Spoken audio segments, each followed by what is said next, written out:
Equilibrium of dipole, और कई बार इसमें एग्जाम में क्वेश्चन आ चुका है।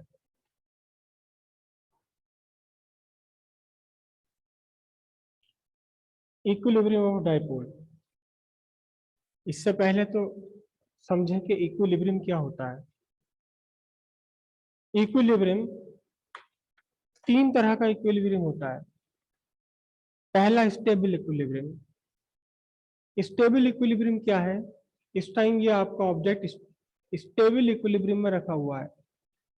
इसे अगर आप इसकी इक्विलिब्रियम पोजीशन से डिस्टर्ब कर दें, इक्विलिब्रियम पोजीशन से डिस्टर्ब करके आपने इसे छोड़ दिया, तो ये वापस अपनी इक्विलिब्रियम पोजीशन में ही पहुंच गया। यहां रखा था, आपने इसे डिस्टर्ब किया और छोड़ दिया, तो ये वापस इसने अपनी ओरिजिनल इक्विलिब्रियम पोजीशन को गेन कर लिया। ये स्टेबल इक्विलिब्रियम। लेकिन इस टाइम ये अनस्टेबल इक्विलिब्रियम में है। अगर आप इसे यहां से इसकी इक्विलिब्रियम पोजीशन से डिस्टर्ब करते हैं, तो ये वापस अपनी इक्विलिब्रियम पोजीशन पर न आकर और आगे बढ़ जाता है। ये इरेजर अनस्टेबल इक्विलिब्रियम में है, अनस्टेबल इक्विलिब्रियम में, और यहाँ स्टेबल इक्विलिब्रियम में। एक तीसरा इक्विलिब्रियम है जिसे बोलते हैं न्यूट्रल इक्विलिब्रियम। ये पेन इस टाइम न्यूट्रल इक्विलिब्रियम में रखा हुआ है।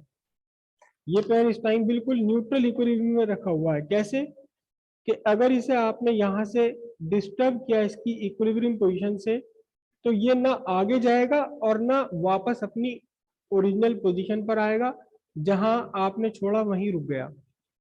ये तो थोड़ा बहुत यहाँ डेस्क में ढाल है, स्लोप है, जिससे ये आगे बढ़ रहा है।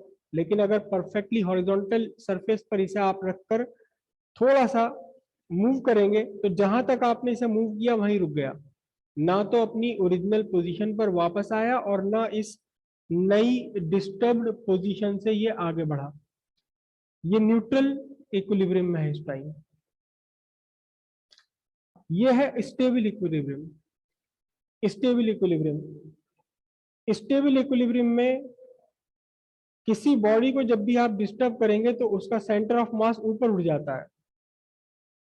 अब इसका सेंटर ऑफ मास ऊपर जा रहा है, और जैसे ही इसे आप छोड़ते हैं वैसे ही centre of mass gravitational force के कारण वापस अपनी जगह आने की कोशिश करता है, और ये वापस अपने ओरिजिनल इक्विलिब्रियम को गेन कर लेता है।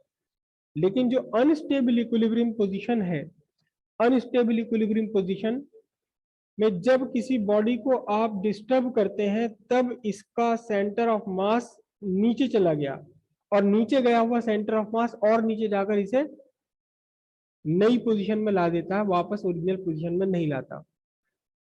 सिंपल सी बात है, यहाँ ये स्टेबल इक्विलिब्रियम है, इसका सेंटर ऑफ मास सबसे नीचे है, इससे ज्यादा नीचे और नहीं हो सकता।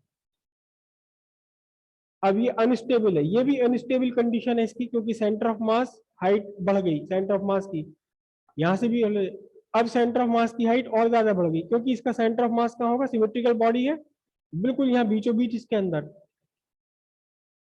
तो अभी सेंटर ऑफ मास की हाइट कितनी है?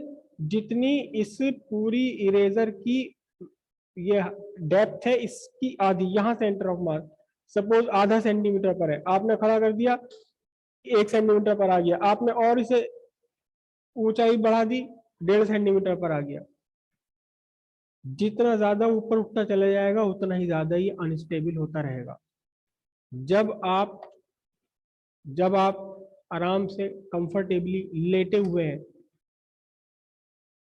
तब आपको गिराना किसी के लिए भी बड़ा मुश्किल है।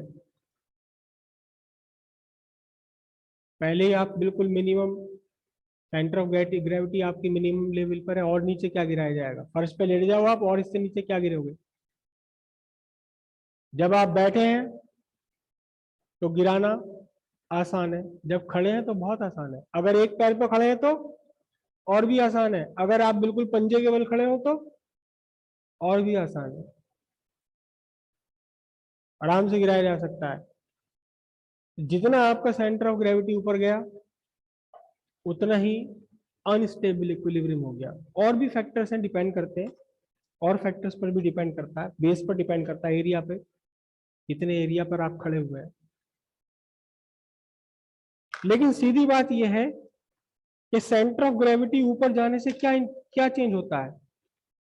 Potential energy, gravitational potential energy. Centre of gravity नीचे जाने से ग्रेविटेशनल पोटेंशियल एनर्जी डिक्रीज होती है। कोई भी ऑब्जेक्ट कभी भी अपनी मैक्सिमम स्टेबल इक्विलिब्रियम पोजीशन में तब है जब उस बॉडी की पोटेंशियल एनर्जी मिनिमम हो, चाहे वो मिनिमम 0 है, चाहे वो मिनिमम समथिंग पॉजिटिव है या इवन नेगेटिव। जितने भी मिनिमम पॉसिबल हो सकती है किसी बॉडी की पोटेंशियल एनर्जी, वो अपनी मिनिमम पोटेंशियल एनर्जी लेवल पर है तब मोस्ट स्टेबल है। मोस्ट अनस्टेबल कब है? जब उसकी potential energy, gravitational potential energy ही नहीं बल्कि कोई और भी पोटेंशियल एनर्जी की बात हो सकती है। जब पोटेंशियल एनर्जी अपने मैक्सिमम लेवल पर हो तब अनस्टेबल इक्विलिब्रियम। इक्विलिब्रियम के लिए 2-3 कंडीशंस और भी रिक्वायर्ड है। पहली कंडीशन है net force on the body must be 0। ये इरेजर यहां रखी हुई है इस टाइम, इस पर नेट फोर्स 0 है। ग्रेविटेशनल फोर्स डाउनवर्ड्स है, वर्टिकली अप डाउनवर्ड्स, और इस टेबल का रिएक्शन वर्टिकली अपवर्ड है। दोनों एक दूसरे के एग्जैक्टली इक्वल है, अपोजिट है। नेट फोर्स इस टाइम इस पर 0 है। और रोटेशनल इक्विलिब्रियम होने के लिए, ये तो ट्रांसलेटरी इक्विलिब्रियम के लिए हो गया, रोटेशनल इक्विलिब्रियम होने के लिए क्या होना चाहिए? जितने भी फैन आपके ऊपर छत पे चल रहे हैं ये सब इस टाइम रोटेशनल इक्विलिब्रियम में है। लेकिन अभी आप नहीं बैठिए। ट्रांसलेटरी इक्विलिब्रियम के लिए नेट फोर्स 0 चाहिए, तो रोटेशनल इक्विलिब्रियम के लिए जो ट्रांसलेटरी मोशन में फोर्स का इक्विवेलेंट है रोटेशनल मोशन में, उसको 0 होना चाहिए। अब ये बात अलग है कि तो 3 कंडीशन है इक्विलिब्रियम के लिए। पहली, net force should be 0, must be 0, not should, must be 0. Net torque must be 0, भले ही वो रोटेशनल मोशन में है या नहीं है, भले ही ट्रांसलेटरी मोशन में है या नहीं है, नेट फोर्स मस्ट बी 0। चलती हुई बॉडी पर भी नेट फोर्स 0 हो सकती है, होती है, अक्सर होती है। घूमते हुए इस पंखे पर भी नेट टॉर्क 0 है इस टाइम। और तीसरी कंडीशन क्या है? Potential energy must be minimum possible. जितनी भी मिनिमम हो सकती है बॉडी की उतनी मिनिमम पॉसिबल। डाइपोल के इक्विलिब्रियम पर कई बार एग्जाम में क्वेश्चन आया हुआ है।